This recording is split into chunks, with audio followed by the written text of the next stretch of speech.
Medidas de prevención en caso de sismos o terremotos.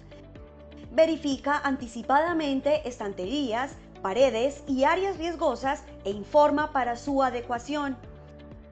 Es muy importante que participes en los simulacros de evacuación. Cerciórate que en el kit de emergencia existan linternas y pitos.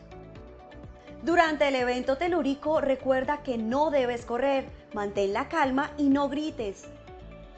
Por ningún motivo utiliza el ascensor. Protégete junto a columnas o superficies que resistan la caída de objetos. Identifícalos con anterioridad. No te acerques a ventanas ni estanterías que representen peligro. Ubícate cerca de columnas, agachado y cubriendo lo mejor posible tu cabeza y cuello con las manos.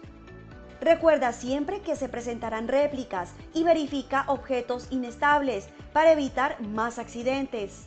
Si te encuentras en la parte exterior, debes tener distancia de árboles y postes. Para la evacuación debes salir ordenadamente sin obstaculizar las escaleras o puertas de emergencia. Si te encuentras atrapado, de ser posible, activa la luz de tu celular, un timbre fuerte o golpea un objeto que esté cerca para ayudar a tu ubicación. Es importante interrumpir los sistemas de energía y gas. Al salir, ten cuidado con la caída de vidrios y objetos contundentes y dirígete al punto de encuentro asignado en los simulacros. Los sismos o terremotos no se pueden prevenir, pero tú sí puedes salvar tu vida y la de los demás.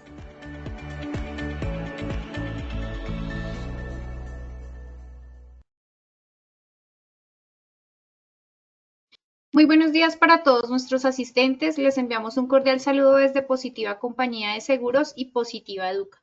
Mi nombre es Paola Quintero y seré la encargada de guiarlos en esta acción educativa de la Comunidad Nacional de Conocimiento en Investigación de la Enfermedad Laboral, con la temática titulada Sesión 4, Prevención de la enfermedad de Deckerbein, síntomas, muñeca y pulgar. Les solicitamos muy amablemente estar atentos y participar activamente en nuestro evento web. Pueden usar el chat de preguntas para realizar las inquietudes que puedan tener. Recuerden que a lo largo del evento o al final tendremos un espacio para dar respuesta a las preguntas formuladas. Es un placer para mí darle la bienvenida a nuestro experto, líder de la comunidad, el doctor Cristian Alonso Ramírez. Él es médico cirujano, magíster en educación e investigación cualitativa, especialista en administración de salud ocupacional, tecnólogo de higiene y seguridad industrial, asesor internacional, profesor de posgrado y maestrías de diferentes universidades nacionales e internacionales. Doctor Alonso, muy buenos días, qué gusto tenerte nuevamente con nosotros y bienvenido. Buenos días y bienvenidos. Efectivamente, muchas gracias por tu presentación. Vamos a hablar de la prevención de las enfermedades, específicamente de la enfermedad de Decker-Vein y los síntomas que puede llegar a generar sobre la muñeca y el pulgar. Nuestra sesión de hoy va a tratar sobre cómo podemos hacer para hacer el diagnóstico y el seguimiento de este tipo de patologías. Muy bien. Pero primero que todo, y como siempre, vamos a leer nuestra frase del día. La frase del día de hoy es del autor que es un médico, que es el doctor William Osler.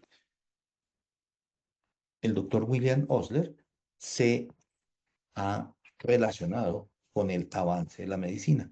Es canadiense y fue reconocido como uno de los personas que más han aportado en términos a la medicina moderna de diagnóstico y tratamiento. Y él dijo algo muy interesante en cuanto a las enfermedades y que lo utilizamos para iniciar nuestro manejo del día de hoy. Espero que estén soleados en sus diferentes ciudades. Aquí en donde estoy, efectivamente, el sol está muy bonito y es un día, digamos, adecuado para dictar esta charla.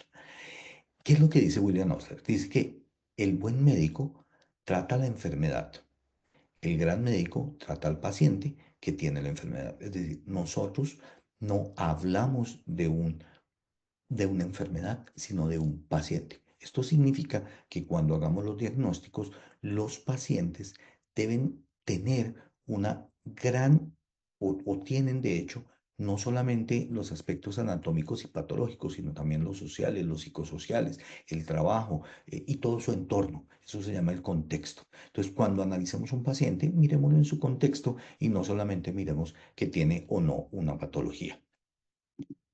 Bien, ¿qué trataremos el día de hoy? Muy interesante. Vamos a hablar de qué es el síndrome de Kerbein, cuánto se presenta, es decir, cuántos casos nuevos y cuántos casos históricos se han tenido en Colombia, fisiopatología, cómo se produce el síndrome de Kerbein o la tenosinovitis de Kerbein, el diagnóstico, cómo se hace y cómo se hace el diagnóstico diferencial, es decir, cómo otras patologías que producen el mismo síndrome las vamos a diferenciar del síndrome de Kerbein. Y finalmente vamos a hablar del manejo conservador y quirúrgico y obviamente cómo vamos a trabajar en la empresa este tipo de patologías. La idea es entender muy bien el concepto y el por qué se produce la enfermedad de Kerbein. Cuando entendemos el concepto del por qué se produce, vamos a poder hacer la prevención. Tener claro cómo se diagnostica y cuáles son los diagnósticos diferenciales y al final cómo manejarlo. Voy a tratar de ser no solamente específico en términos de los tipos de tratamiento, sino de las posibilidades que tienen de mejorar o no los pacientes y las complicaciones. Pero hablemos de qué es la tenosinovitis de Kerbein. Y obviamente aquí, fíjense que he sido muy insistente, es que es tenosinovitis de Kerbein. Es que de Kerbein es el apellido del médico que la describió por primera vez. Pero básicamente es una afectación o un atrapamiento tendinoso, como lo están viendo en la imagen de la izquierda. No sé si puedan ver en este momento mi mouse, pero aquí estoy mostrando el extensor corto del pulgar y el abductor largo. Ellos tienen y pasan por un retináculo, es decir, por una zona que los cubre y que permite su paso por dentro de ella. Ese retináculo se va a inflamar, entonces es el compartimento dorsal de la muñeca y su afección se produce por el engrosamiento y degeneración mixoide. No se preocupen. Hay aquí palabras que pueden parecer un poquito complejas, pero la idea es que las voy a ir explicando de una manera sencilla para que la puedan entender. Entonces, ahorita les explico qué significa degeneración mixoide, al igual que la vaina tendinosa, que es la que rodea tanto el abductor largo del pulgar como el extensor corto del mismo. Estos tendones atraviesan a través de un túnel fibro-óseo que está ubicado a lo largo del estiloides radial. Es decir, allí hay una zona, fíjese, tendofibrosa, es decir, hay un canal fibroso, tiene fibras y además de eso es con hueso, o sea, es como un túnel. Y el punto importante es que los tendones pasan por allí con una vaina. ¿Cómo es la imagen de la vaina para que me puedan entender? Y no digo vaina de manera genérica, es que la vaina del tendón es lo que envuelve el tendón. Entonces tenemos el tendón, vamos a asumir que mi brazo es el tendón y él va a estar envuelto por la parte externa de una vaina. La vaina tendinosa lo envuelve como la parte de plástico envuelve un cable. Hagan de cuenta la guaya de la cicla. Creo que es mejor todavía para poderlo entender. Entonces, cuando ustedes frenan, ustedes jalan la guaya, pero la parte de plástico se queda quieta. Es decir, que la guaya metálica va por entre una guaya de plástico. Esa sería la mejor imagen de lo que es el tendón, que sería la guaya de metal, con la vaina tendinosa, que sería la envoltura de plástico por la cual se desplaza la guaya. Muy bien. Muy importante entender que esta área de la muñeca es, digamos, muy frecuente en su uso y esto hace porque nuestro pulgar lleva el 40% de la función de la mano. Del 100% de la función de la mano, el 40% lo hace el pulgar y sus movimientos de extensión y abducción son muy importantes. Pero fue el doctor Fritz de Kerbein, un médico suizo que vivió desde el año, y fue donde hizo el diagnóstico, estuvo entre los años 1868 en Berna, Suiza, nació y murió en 24 de enero de 1940. Era un cirujano y él realizó publicaciones no solamente del tendón o de la tenosinovitis de Kerbein, sino también habló de hipotiroidismo, es decir, de temas endocrinológicos. Él describió la tenosinovitis del tendón, del músculo abductor largo del pulgar y del músculo extensor corto. Recuerden que cuando hablamos del músculo, el músculo hace su función a través de un tendón. Por eso hablamos de la tenosinovitis. Pero claro, es el músculo del abductor largo del pulgar y el músculo del extensor corto del pulgar los que tienen este tendón que pasa por esa vaina tendinosa. Y el pulgar es el primer dedo. Muy bien. A este se le ha conocido como tenosinovitis de Kerbein. Pero, ¿cuál es la incidencia y la prevalencia? Y explico los dos términos. Incidencia es el número de casos nuevos y prevalencia es el número de casos antiguos y nuevos. Bueno, y además voy a explicar en qué género es más frecuente. Es más frecuente en las mujeres. Segundo, se produce en la edad adulta, entre los 30 y los 50 años, es decir, adulto joven. La prevalencia en la población general va a estar entre el 0,5 y el 1,3. Esto en Colombia. En la población general en el mundo puede estar alcanzando del 0,5 al 2%. ¿Esto qué significa para ponerlo en términos prácticos en nuestras empresas? Que 1 a 2 de cada 100 trabajadores pueden tener tenosinovitis de Kerbein o síndrome de Kerbein. Los trabajadores que realizan movimientos repetitivos con el pulgar, con las manos y que trabajan en tareas que implican manipulación de objetos pesados, su incidencia puede aumentar significativamente, es decir, es en ellos en los que se produce la patología. Les dejo este artículo de Wang del Journal de Cirugía de Mano, que habla de la incidencia del síndrome de Kerbein. En este otro artículo de Uberdickhausen, bueno, esto es alemán, así que no lo voy a leer porque no sé leer alemán, pero en este artículo, traducido obviamente, se define qué es el síndrome de Kerbein. Entonces recuerden, primero, hice esta imagen porque creo que está un poquito mejor que la anterior en términos de explicación. Entonces recuerden el dedo pulgar o el primer dedo de la mano. Él tiene una falange distal, una falange proximal. Y luego de esta, digamos, separación entre el primero y el segundo dedo, aquí en esta zona está la articulación metacarpo-falángica, es decir, aquí tenemos el primer metacarpiano que se estaría viendo con la primera parte del tendón. Y allí, después de él, y un poquitico después del cáncer, del carpo, de manera proximal, vamos a encontrar la vaina tendinosa. Aquí están pasando los tendones que provienen del músculo extensor corto del pulgar y del músculo aductor largo del pulgar. Ellos van a pasar a través de esto que es el canal fibroóseo. Ustedes lo observan, está adosado al radio y con una parte fibrosa que es la parte blanca. Lo que están viendo un poquito rojo y gris son las vainas tendinosas. Es decir, por este túnel están atravesando los dos tendones a través de la vaina.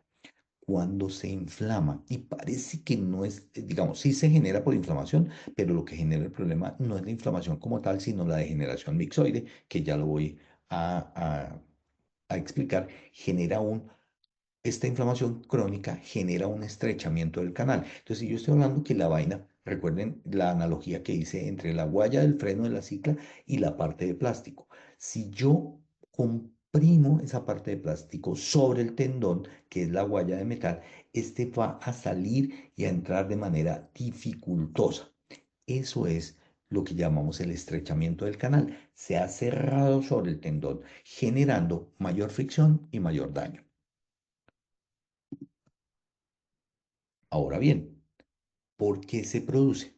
Entonces, estamos hablando de una degeneración mixoide, es decir, que la inflamación y en el proceso en que el cuerpo trata de hacer una corrección de este daño, hace un depósito de tejido fibroso, que es un tejido anormal de cicatrización, además de aumentar la cantidad de vasos que se están generando sobre la zona, es decir, está tratando de, a través de llenarlo se llama neovascularización, mayor oxígeno, mayores nutrientes, trata de mejorarlo, pero obviamente se va a generar luego de la inflamación aguda un daño sobre este revestimiento sinovial, que es como la lubricación que iría sobre la vaina y sobre el tendón.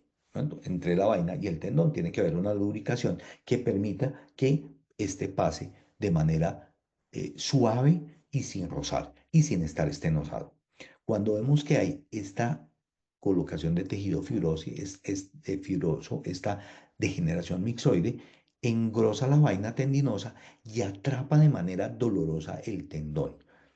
Estos dos tendones, que como les dije, el uno es del abductor largo del pulgar y el otro es del extensor corto. Fíjense cómo además de eso, entre la vaina, que es la parte rojita, que ella se ve inflamada, por eso tiene ese color rojo y amarillo, y el canal fibro óseo, entonces fíjense cómo están las fibras blancas y un poquito rojas, son el canal contra el hueso. Y además de eso, si ustedes miran acá en esta zona, no sé si estén viendo mi mouse, pero aquí estoy haciendo una señal con el mouse, entre los dos tendones blanquitos y las vainas rojitas, se ve como una zona rojita y gris que está en la mitad. Es el tabique de separación entre las dos vainas tendinosas de los dos tendones, que los separa, digamos, para que no estén tan pegaditos, por decirlo de alguna manera. La región del dolor entonces será en la base del pulgar y sobre el dorso de la mano. Muy bien, de manera aproximada. Entonces, y haciendo un poco más de explicación, ¿qué causa la tenosinovitis de Eckerbein? Primera causa son los movimientos repetitivos, es decir, que tienen ciclos cortos de flexo-extensión o de abducción-aducción del dedo pulgar. Ya vamos a mirar eso en el trabajo, cómo se refleja. ¿Qué requieren específicamente estos dos movimientos? Preferiblemente, de hecho, la abducción y la extensión simultánea y desviación radial de la muñeca. Recuerden que la muñeca, por favor, miren mi imagen en el video. Esta es desviación cubital y esta es desviación radial. Espero que me estén pudiendo ver. Entonces, la desviación radial es hacia el dedo pulgar y la desviación cubital es hacia el dedo meñique. Entonces, estos movimientos con flexoextensión dinámica fuerte del pulgar van a generar daño en esta zona y efectivamente sobre este par de tendones. Por ejemplo, en población general, no de trabajo, las madres que tienen niños recién nacidos y que levantan el niño hacen este tipo de movimiento. Entonces, en este tipo de movimiento, primero, hay una alta carga sobre el pulgar de peso, pero además de eso, el pulgar está en extensión y en abducción y está levantando. Entonces, además de eso, hacemos desviación radial y cubital con un peso que es lo que puede pesar un niño, 3 a 5 kilos. Y si es más grande, después del nacimiento va a ir aumentando de peso, va a aumentar el peso. Entonces, este movimiento repetitivo va a generar en el recién nacido nada, pero en la mamá sí, una gran afección del pulgar y del radial y de las muñecas. Él se va a sentir obviamente muy bien porque lo estamos levantando y lo estamos cuchicheando. Y obviamente las mamás pues van a tender a hacerlo a pesar de que yo diga que eso les produce síndrome de Kerbein. Pero la idea es que lo puedan hacer de una manera en que se protejan su dedo pulgar y su muñeca porque lo van a necesitar para poder criar a su bebé. Algunas de las posibles etiologías de la enfermedad incluyen una lesión aguda de la muñeca, es decir, trauma sobre la muñeca, golpe sobre la muñeca, compresión de la muñeca, aumento de las fuerzas de fricción en la muñeca por movimientos enérgicos de la muñeca. Es decir, si yo tengo que hacer, por ejemplo, el martilleo, es un movimiento enérgico, con fuerza, que produce, además de eso, trauma directo sobre la muñeca y sobre esta zona. Esos movimientos energéticos van a generar trauma sobre esta zona. El pulgar tiene muchas patologías, porque además de eso es, como les decía, es el dedo que lleva el 40% de la funcionalidad de la mano. Y obviamente las enfermedades inflamatorias y algunas variaciones anatómicas de este primer compartimento dorsal pueden generar lesiones en el túnel que está llevando estos dos tendones, el abductor corto y el extensor del pulgar.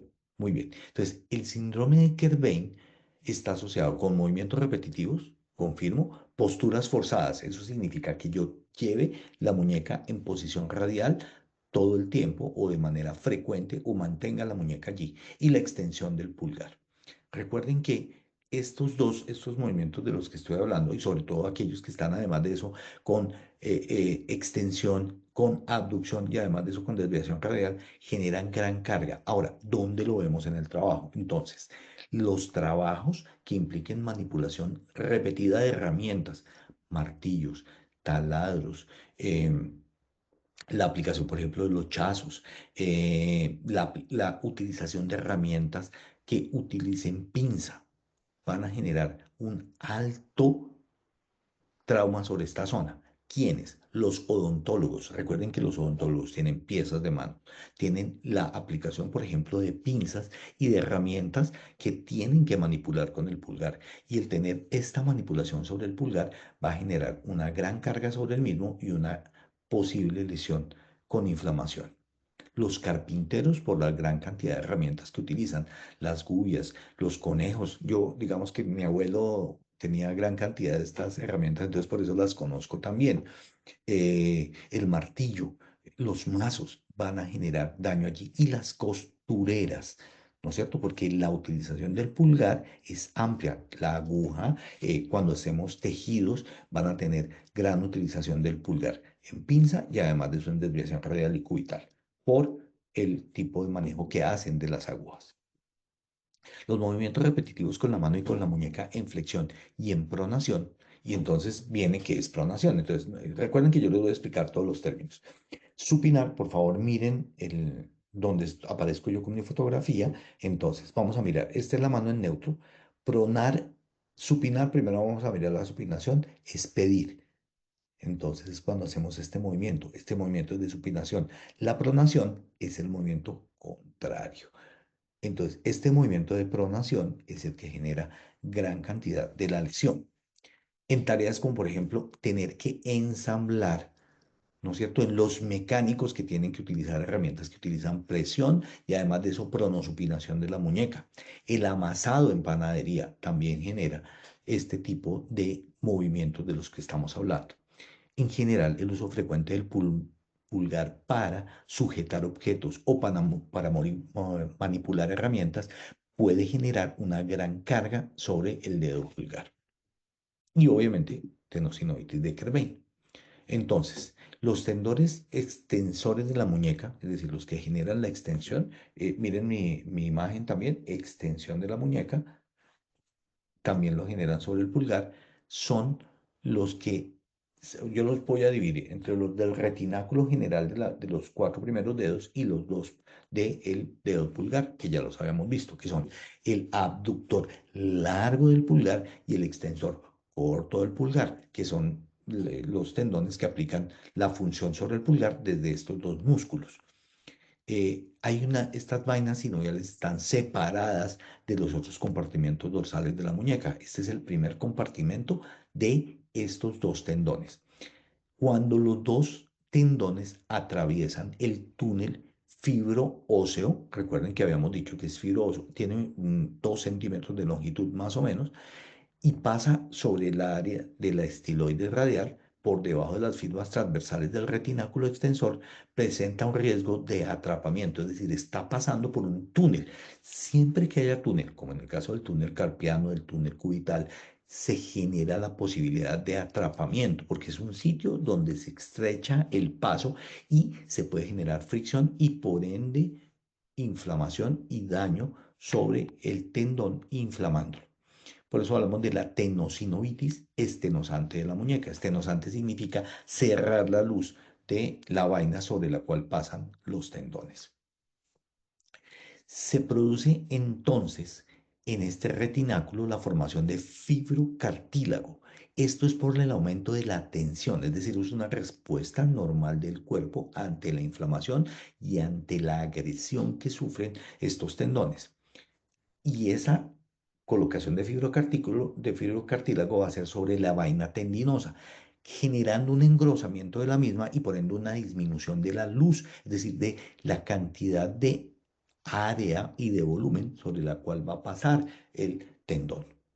Se observa que hay neovascularización. Recuerden que les dije, al haber esta agresión, esta noxa sobre el tendón, las vainas van a tratar de nutrir mejor la zona y esto genera una neovascularización, nuevos vasos sobre la zona para tratar de mejorar el suministro de oxígeno y de nutrientes.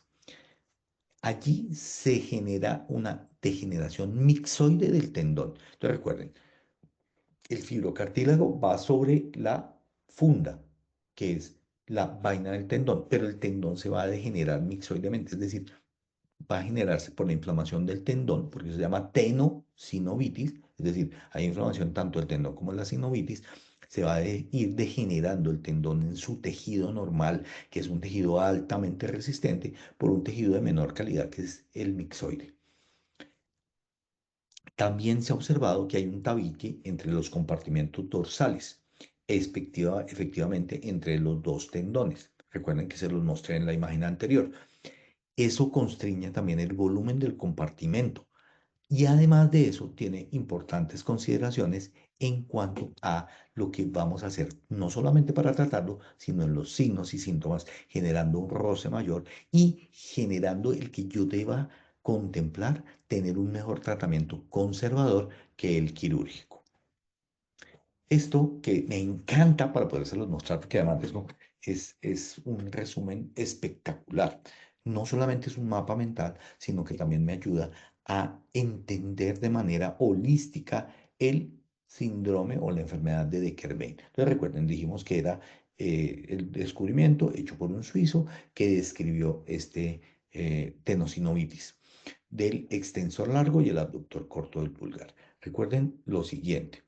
Ellos cruzan por un túnel fibro óseo y va a tener en su patología un periodo prepatogénico y un periodo patogénico, es decir, cuando se supera el horizonte clínico, cuando empiezan a aparecer signos y síntomas, estamos en el periodo ya patogénico. Previamente se va a generar la congruencia, el llegar de los tres elementos que pueden generar un huésped, que es una persona que puede ser hombre o mujer, más en mujeres, que puede tener entre 30 y 50 años y que puede tener esta patología. Segundo, un agente. ¿Cuál es el agente? El esfuerzo, la carga de movimiento frecuente, la carga por el movimiento dinámico y digamos que fuerte sobre la muñeca en términos de hacer una flexión, una abducción y además de una desviación radial y cubital de la muñeca. Y el medio ambiente pues va a ser el ámbito o laboral o el ámbito del hogar donde se puede producir esta patología. Recordemos que la diferencia entre una tenosinovitis de Kerbein laboral y común es básicamente en donde se produce la carga. En este caso estamos hablando de la laboral y estamos hablando del extensor corto y el abductor largo del pulgar. Bien, esto es en el prepatogénico. Allí, ¿qué hacemos? Prevención primaria. ¿Cuál es la prevención primaria? Uno, evitar los movimientos repetitivos de la muñeca y obviamente del pulgar en flexión, en extensión, en abducción y aducción. Hacer las debidas pausas activas. Yo prefiero llamarlas pausas saludables, me parece un nombre más adecuado porque no siempre es actividad, sino a veces estamos hablando de reposo para disminuir la tensión y la fatiga sobre el tendón y disminuir la degeneración mixoide por ende. El disminuir y equilibrar el levantamiento de pesos con las manos. Recuerden en su imagen cómo levantamos los bebés. Ese genera la apertura del dedo en extensión, en abducción y además de eso la carga y la desviación de tipo radial o cubital. Por otro lado, el cuidado personal, teniendo en cuenta que yo debo estar siempre pensando cómo disminuir la carga. Obviamente a mí como paciente me tienen que explicar qué es lo que tengo que hacer. Cuando aparecen las incapacidades, las sintomatologías, yo debo empezar a hacer una prevención secundaria. ¿Cuál es? La terapia física, la férula y el masaje. Pero muy importante esto en tareas que ya sabemos que existe la carga, pues deberíamos hacer de manera preventiva en, digamos, en fechas donde yo sé que la producción va a ser más alta y tengo que cortar más, tengo que hacer más pacientes, en fin. Si yo sé que voy a tener una temporada alta, yo debería hacer una terapia física y una terapia ocupacional que disminuyan estas cargas y permitan a la persona no generar inflamación allí y obviamente educar sobre cómo realizar una higiene de manejo del pulgar y de la muñeca. Cuando ya he aplicado estos tratamientos y no me han funcionado, entonces yo puedo utilizar antiinflamatorios inyectados, la tablilla o la férula para descansar el pulgar y la muñeca. Y al final vamos a llegar a cirugía. Miren cómo aquí he resumido de manera grande todos los elementos. Entonces recuerden que la historia natural de la enfermedad, de todas las patologías, me permiten entender cómo se produce y qué debo hacer para poderla controlar a nivel de prevención primaria, secundaria y terciaria. Resumen de, pero vamos a continuar. ¿Cuáles son los signos y síntomas de la enfermedad de Kerbein? Entonces, lo primero es que podemos tener un dolor en el tendón radial del carpo. Radial significa el radio o el primer dedo, especialmente en la zona del pulgar, y aumenta en la palpación en el movimiento. Recuerden, estos movimientos de flexión, extensión, abducción, aducción van a generar dolor. Tendencia al dolor durante la movilización del pulgar y de la muñeca, especialmente cuando agarro objetos, y movimientos en pinza. Recuerden que el movimiento en pinza aquí se vuelve muy importante. ¿Por qué? Porque el dedo pulgar hace la oposición y obviamente hace el agarre y es el que permite el agarre adecuado en la mano. Entonces, pues obviamente es el más utilizado.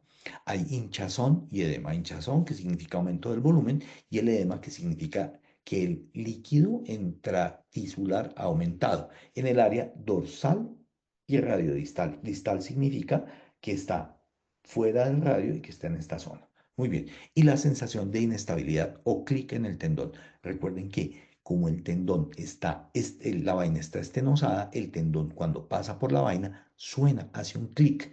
De hecho, los pacientes lo refieren. Entonces, ese es un síntoma que vamos a encontrar de manera frecuente.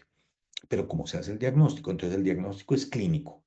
Es decir, ¿cuáles son los movimientos? Ya los hemos descrito, ya hemos descrito las tareas. Pero segundo, ¿tiene movimientos repetitivos? Tercero, ¿tiene los signos y síntomas que hemos descrito? Bueno, recuerden que el signo es lo que yo puedo ver, la hinchazón, el edema.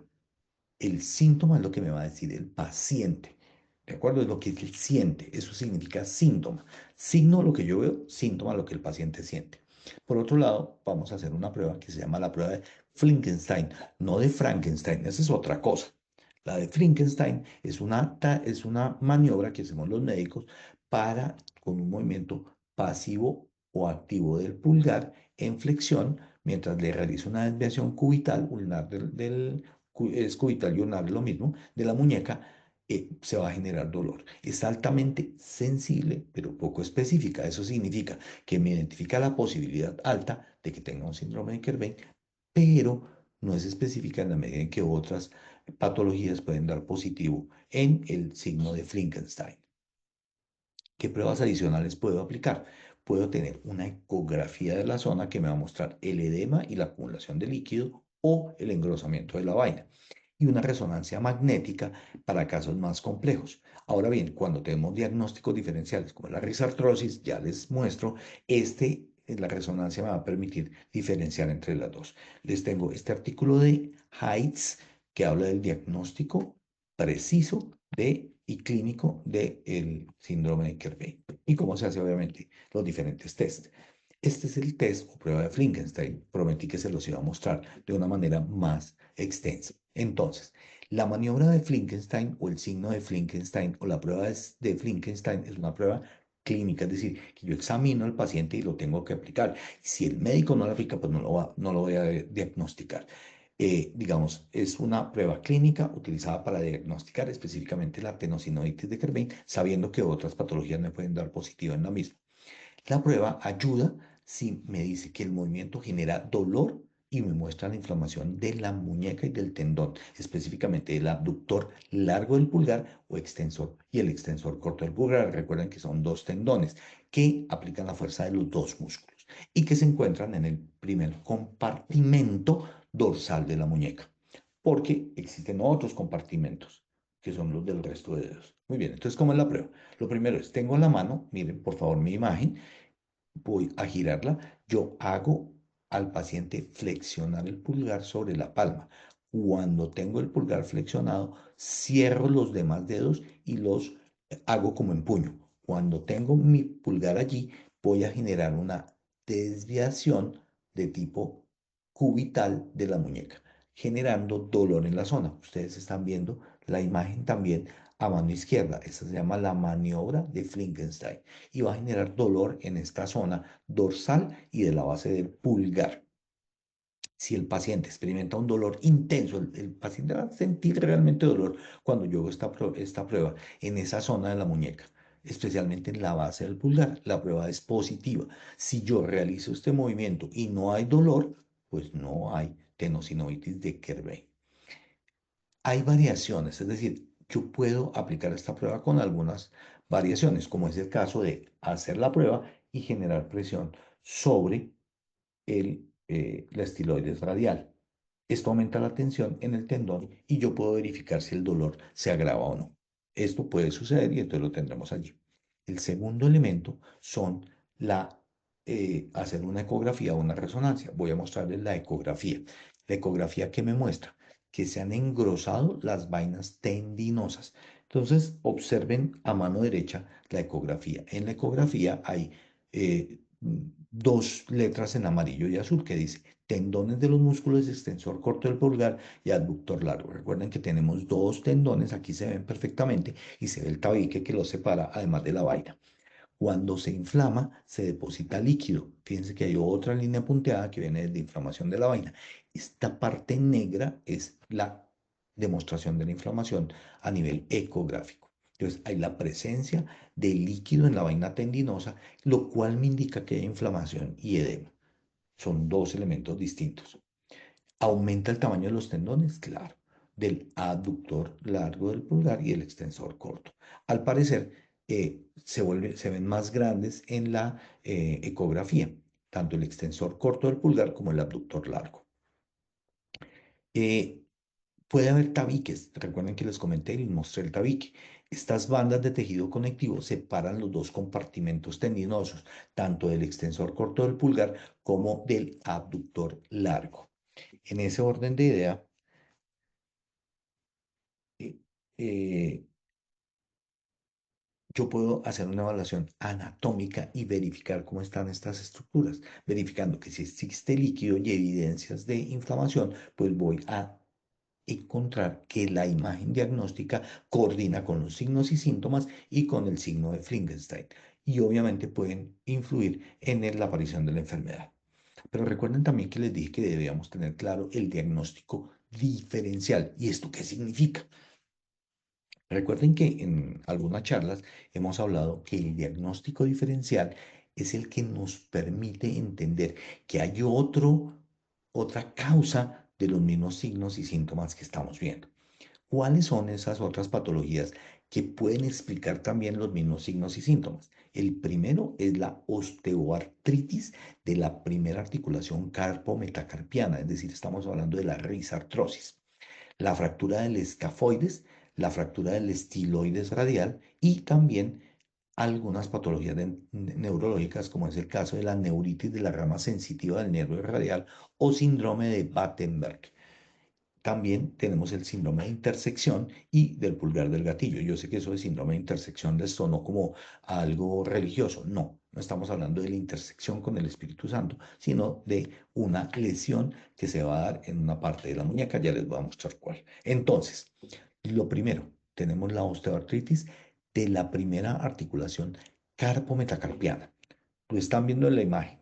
Es decir, existe primera falange o falange distal, falange proximal, articulación carpo-metacarpiana, el metacarpiano y el metacarpiano se articula con el trapecio, que es uno de los huesos del carpo. Fíjense que aquí lo muestran como si estuviera como feíto, como granuladito. Esa es la articulación carpo-metacarpiana.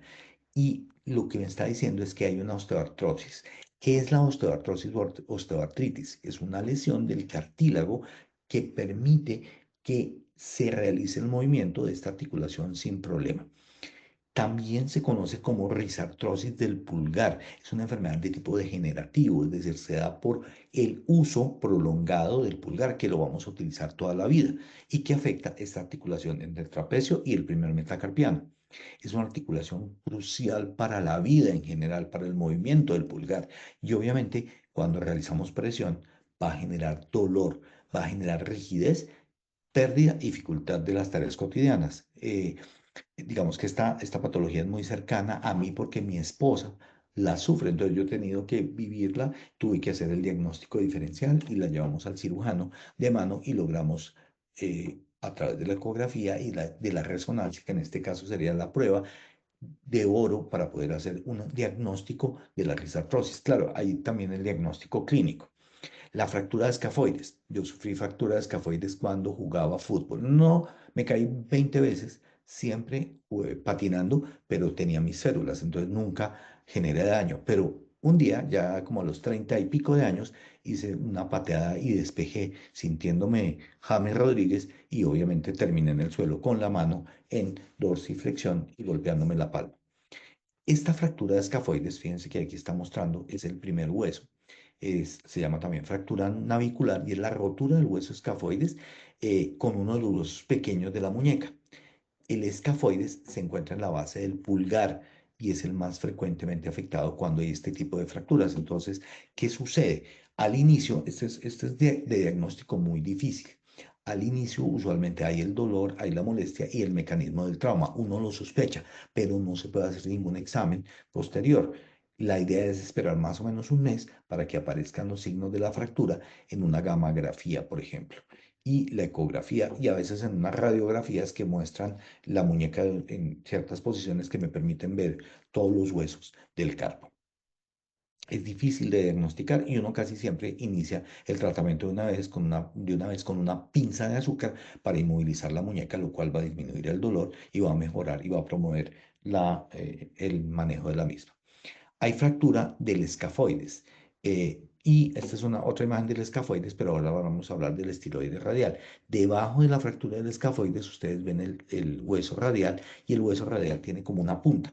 Esa punta también, cuando yo hago una caída que implica una desviación cubital, puede fracturar esta parte del estiloide radial. La fractura del estiloide radial también se ha correlacionado con dolor en la zona y por ende se puede confundir con el síndrome de Kerbein. Recuerden que el síndrome de Kerbein puede ser crónico, puede ser agudo.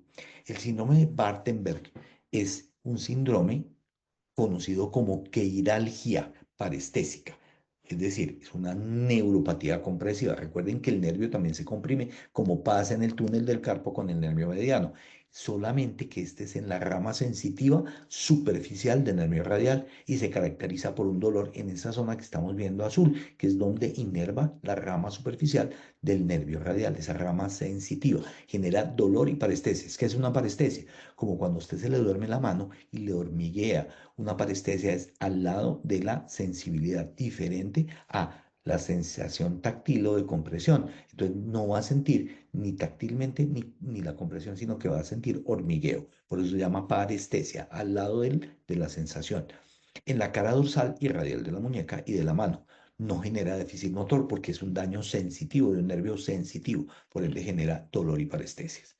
También el síndrome de intersección. Como les decía, no es de intersección del Espíritu Santo, somos católicos, pero y respetando obviamente todas las otras religiones, pero estamos hablando de medicina. Entonces aquí es un síndrome conocido también como la tenosinovitis de los extensores radiales de la muñeca, es decir, del resto de extensores que no es el del pulgar, pero la sintomatología del resto de extensores se puede extender y generar dolor sobre la muñeca y la gente va a sentir un dolor parecido. Entonces, es un dolor en la parte donde todos están, en la parte posterior de la muñeca, donde se van a generar una inflamación de los tendones, especialmente en el punto donde se intersecan con el primer y segundo compartimiento. Entonces, cuando estos tendones cruzan cerca del primer compartimiento, que es el compartimento de los dos tendones que hemos hablado, ¿no es cierto? Del extensor corto y del abductor largo del pulgar,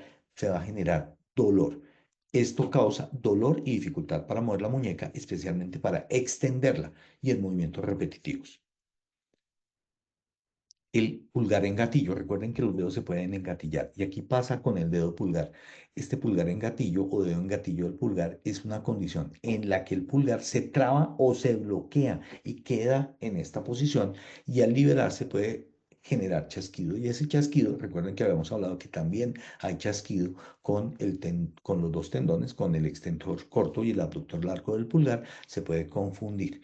Entonces hay un movimiento y hay dolor en la misma zona en general. Y para entrar ya en el tema del tratamiento, digamos que uno puede decir que esta patología es autolimitada y puede resolverse sin intervención, porque uno trata de protegerse de este tipo de movimientos. Sin embargo, Quienes presentan síntomas persistentes, las opciones de tratamiento no quirúrgico son las más utilizadas. ¿Cuáles son? La ferulización, los antiinflamatorios sistémicos y las inyecciones de corticosteroides en el área. Entonces, ¿qué es ferulizar? Es colocar una férula sobre el pulgar que lo inmoviliza en una posición anatómica. Yo no puedo inmovilizarlo en una posición que no sea anatómica. Por eso es importante no comprar férulas genéricas, sino comprar férulas hechas en terapia ocupacional. Este plástico, ellos la moldean y lo adaptan a la mano, y eso también es importante, que sea personalizado.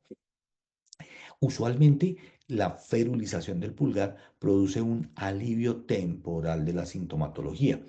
Sin embargo, hay una alta tasa de fracaso y recurrencia. mm, la adherencia no suele ser tan buena, es baja, porque colocarse este tipo de férulas en general la gente no las acepta, a pesar de que son y generan un alivio casi que inmediato. Como les decía, mi esposa sufrió de risartrosis, se utiliza la misma ferulización y ella lo siente que le mejora muchísimo. El tema, ella es abogada y tuvo que digitar durante mucho tiempo, y recuerden que el pulgar tiene una gran utilización cuando digitamos, es el que hace el espaciador, en fin, genera gran movilidad. Entonces, también genera un gran desgaste. Además de eso, ella tejió. Obviamente, se educó con las monjitas. ¿Y qué les enseñaban las monjitas? Además de muchas cosas, a tejer. Y recuerden que el tejido también está correlacionado con la aparición de esta patología. La ferulización puede ser una medida temporal para los pacientes que no quieren someterse a cirugía. Muchos pacientes dicen, mire, yo no quiero cirugía, ¿qué me ofrece? Entonces, trabajamos la ferulización, que es una buena alternativa. Esta inmovilización de la muñeca puede aliviar el dolor en pacientes con sintomatología leve, pero yo no puedo utilizar, porque a alguien se le podría ocurrir, y de hecho he oído ideas de estas donde dicen, no, pues pongámosle un yeso, ¿no es cierto? Y ese yeso va a ferulizar de manera permanente y en esta posición estricta el pulgar, pero estas férulas rígidas o de yeso aumentan la degeneración mixoide de los tendones, que recuerden que es la tenosinoitis. La tenosinoitis es además la degeneración mixoide del tendón. Luego lo que va a aumentar es la patología, y por tanto la inmovilización semirrígida y removible es más útil. Entonces, primera conclusión, ¿debemos utilizar la férula? Sí. ¿En sintomatología leve? Sí. ¿Va a mejorar? Sí, pero los pacientes presentan poca adherencia a las férulas. Esto se da con todo tipo de férulas. ¿Qué otro tratamiento se puede dar? La inyección de corticosteroides. Dijimos corticosteroides tomados porque son antiinflamatorios, y el corticosteroide en la zona da un alivio casi que completo con las inyecciones. Más o menos entre el 52 al 90% de los pacientes refieren que mejoran con la primera inyección. La inyección se realiza en la vaina del tendón, 1 o 2 centímetros proximal al estiloide radial, ¿no es cierto? Entonces, estiloide radial, 1 o 2 centímetros, me localizo en la zona y realizo la inyección sobre el extensor corto y el abductor largo del pulgar.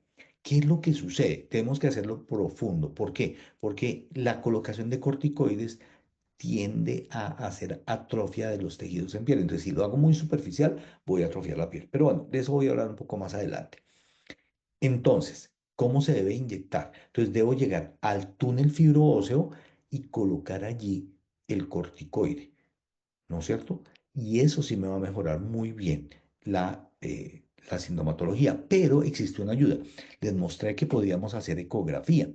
Yo puedo hacer una inyección de corticosteroides dentro del túnel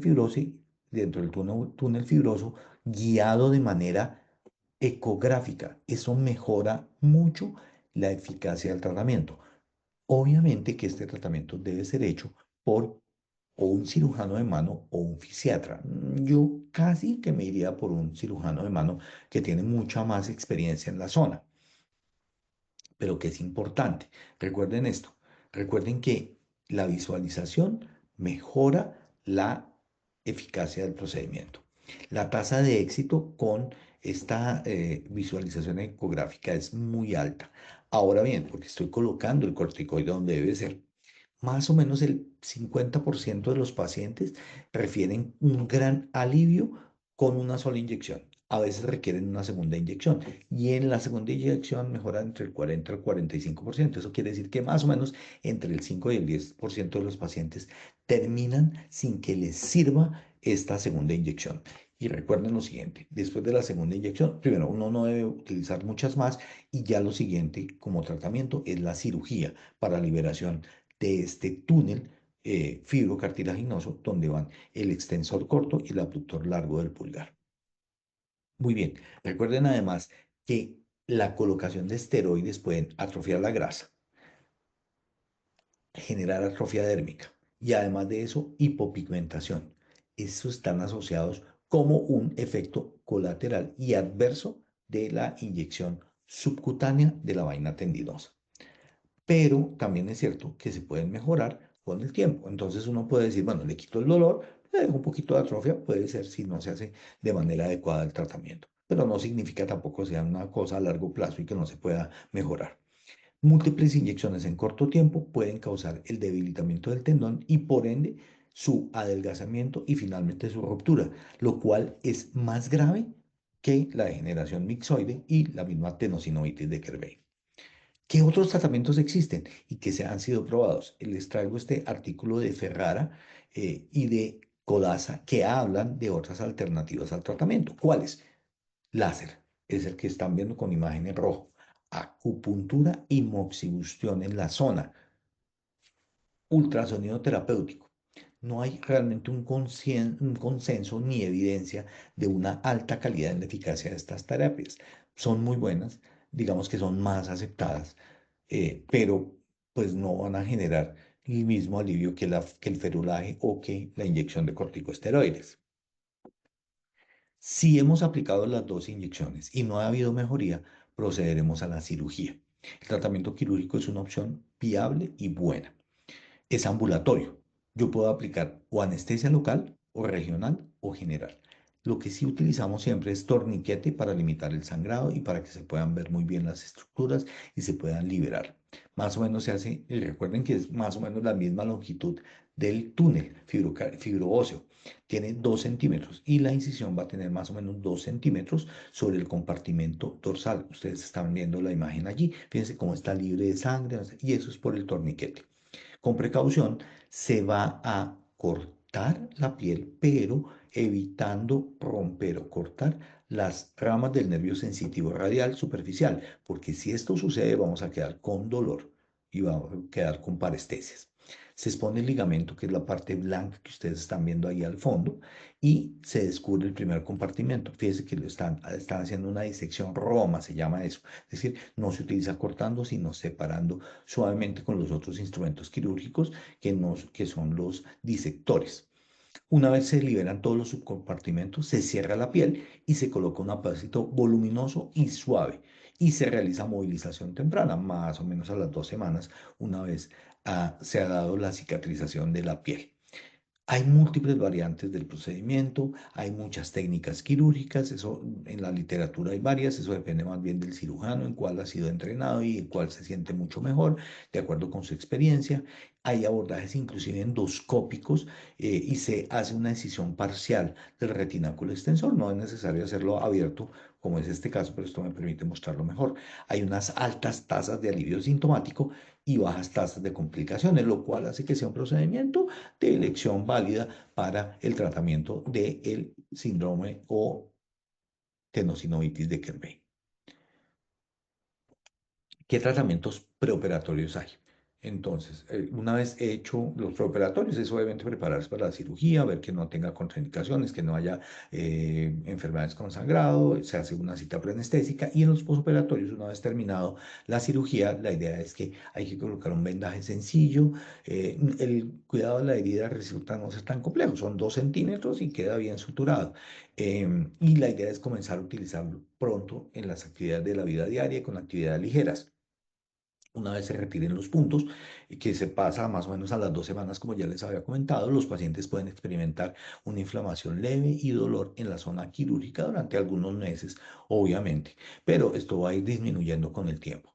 Las complicaciones quirúrgicas que son poco frecuentes, casi no se presentan, es que se infecte de manera local la herida, los tejidos blandos allí, que se suelten fruto de esta infección la sutura y no pegue, entonces nos toca hacer tratamiento y cierre por segunda intención con antibióticos locales, con cuidado de la herida. Entonces hoy en día se lleva a clínica de heridas para que haya un muy buen seguimiento de la misma. Eso no es simplemente aplicar isodina y agua oxigenada, eso ya no se utiliza de hecho. La lesión quirúrgica del nervio superficial radial puede ser generando dolor y parestesias. Esa es una complicación. Pero también recuerden que hemos abierto la vaina, entonces se pueden subluxar, salir los tendones de este primer compartimiento del extensor corto y del abductor largo y se subluxan sobre el estiloide radial, lo cual genera dolor y molestia. ¿Cuál es el pronóstico? En general, la mayoría de pacientes que se tratan con éxito en lo no quirúrgico, pues no van a llegar a cirugía y la mayoría se autolimitan y salen muy bien. Si no me ha funcionado la inmovilización y el corticosteroides, debo llevarlo a tratamiento quirúrgico. Pero recuerden que el quirúrgico también es muy bueno, tiene muy buenas tasas de recuperación, tiene muy buenas tasas de alivio del dolor en casi todos los pacientes. Dije 5 a 10% de los pacientes pueden experimentar algún tipo de complejidad, pero no va a ser tan grande.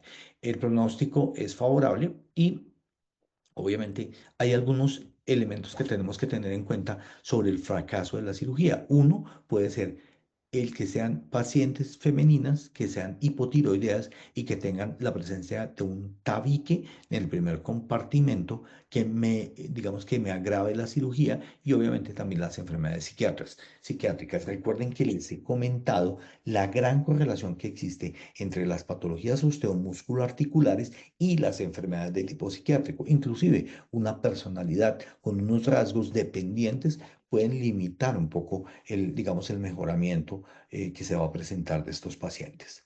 Bien, las complicaciones relacionadas con la cirugía incluyen la lesión del nervio radial superficial, el atrapamiento del abductor largo y pulgar y el extensor corto y la subluxación de los dos tendones. Esto ya lo había dicho, pero lo quiero recalcar. Les dejo una bibliografía extensa sobre estos temas por si acaso ustedes quieren entrar a profundizar algún aspecto y si tienen trabajadores en sus empresas con este tipo de patologías y que hayan sido determinadas como profesionales. Para finalizar, voy a ver el chat y en nuestro chat las preguntas. Veo que existen múltiples preguntas. Sin embargo, por cuestiones de tiempo y para que ustedes puedan proceder a almorzar, que supongo no almorzaron antes de, pues vamos a hacer solamente tres preguntas. La primera pregunta es de Olga Bear. Sí. La pregunta dice, ¿se puede confundir este síndrome de Kerbein con un síndrome de túnel del carpo? Uno de nuestros trabajadores tenía los dos o parecía no tener sino uno, nos decía nuestro médico de la empresa. Muy bien, efectivamente, Olga. En esta zona, como les decía, son múltiples las patologías que pueden doler. Y el síndrome de túnel del carpo en algunos pacientes lo suelen relatar como un dolor inespecífico en la mano. Inclusive le dicen a uno que le duele el antebrazo hasta el codo y hasta el hombro. Obviamente no duele en toda la zona, pero sí es muy molesto porque es un dolor neurológico de difícil, digamos, manejo y entonces termina doliéndoles toda la muñeca. Sí, es posible esto. Muy bien. La segunda pregunta se lo vamos a dejar a Daniela Delgadillo. Daniela nos dice, ¿cuáles son las acciones que específicamente debo desarrollar en mi empresa? Pues tengo ya 3 casos de enfermedad de Kerbein o eh, tendinosis de Kerbein. Bueno, Daniela, sí, efectivamente. Tienes que mirar primero cuál es el proceso en el que se está produciendo este tipo de patologías. ¿Para qué? Para entrar a modificar las tareas. Recordemos que debemos disminuir la frecuencia de movimientos, la aplicación de fuerza y la desviación radial y cubital de la muñeca. Entonces debemos mirar cuáles son los movimientos que realiza y cómo podemos disminuirlos y obviamente disminuir los agarres y tendemos a disminuir este tipo de movimientos. Debemos hacer énfasis en el manejo de agarres con el pulgar y cómo disminuir la carga en los mismos, el diseño de tareas y obviamente pausas activas. Recuerden que, digamos, se recomienda como pausas activas, pero yo prefiero llamarlas pausas saludables por algo que ya les explicaba anteriormente. Eso es, Daniela, muchas gracias.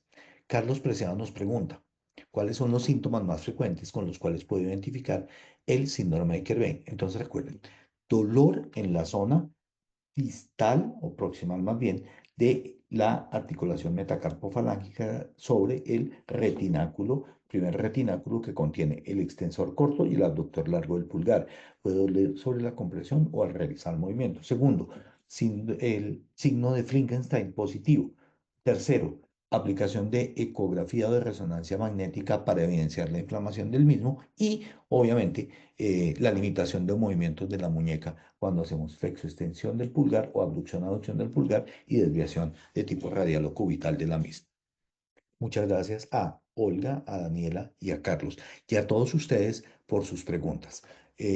Quedaron muchas más. Espero que, digamos, tengamos la oportunidad de que vuelvan a repasar esta conferencia que está en Posipedia para que la puedan mirar.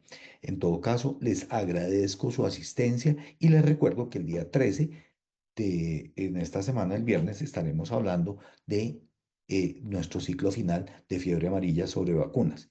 Y adicionalmente el 17 vamos a hablar sobre la situación de las personas en situación de discapacidad, cuáles son los riesgos y cómo debemos manejarlo en la empresa.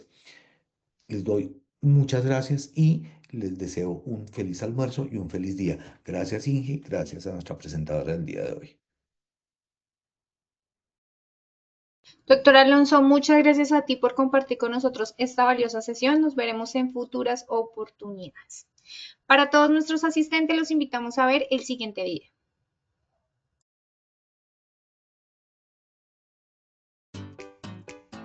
La familia es el primer espacio de cuidado.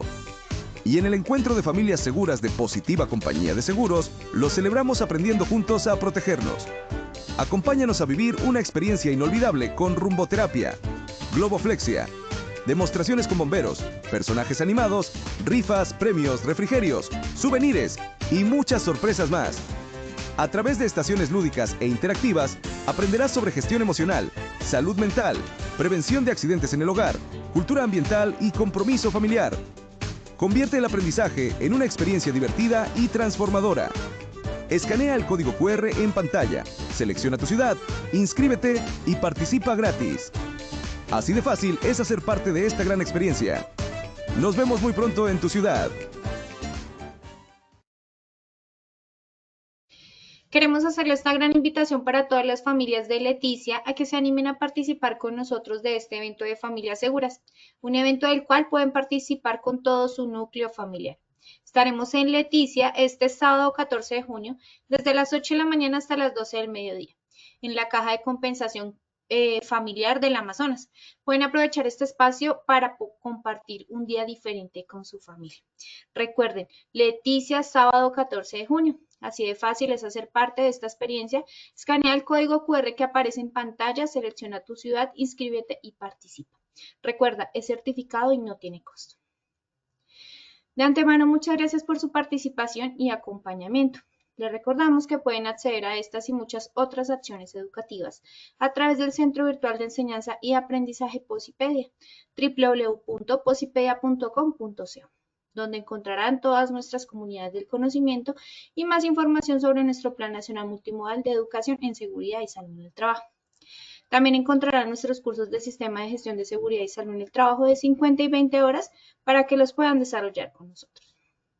Los invitamos a descubrir más sobre nuestras acciones educativas en www.posipediatalleresweb.com. El certificado de este evento web estará disponible para nuestros afiliados entre 1 y 8 días hábiles después de concluir esta acción educativa. Podrán acceder a él a través de nuestro portal Posipedia en la sección Educativa. Finalizamos nuestro espacio educativo dejándolos con el siguiente video de la hub de innovación que ofrecemos para todos nuestros afiliados. Recuerda, estamos disponibles en Bogotá y Medellín. En el chat encontrarán el enlace para la inscripción. Selecciona tu ciudad. No esperes más y participa. Que tengan un excelente día.